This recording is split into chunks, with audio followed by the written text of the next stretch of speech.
আমি শুধু প্রথম থেকে দেওয়া শুরু করছি, আপনারা একটু দাঁড়িয়ে সামনে আসবেন এবং কে কি তৈরি করেছিলেন সেটা কিন্তু আপনারা বলবেন এবং আপনার নাম বলবেন, আপনার বাচ্চার নাম বলবেন, তারপর আমরা আপনাদের হাতে একটু সম্বর্ধনা তুলে দেবো। আমি দই বড়া বানিয়েছিলাম, আমার ভাইয়ের হচ্ছে আদিত্য সাউ, ক্লাস 5-এ পড়েও। ধন্যবাদ।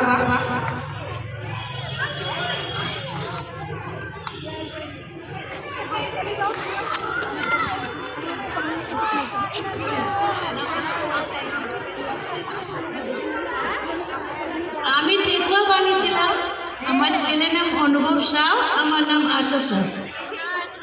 ধন্যবাদ দিদিকে অংশগ্রহণ করবার জন্য।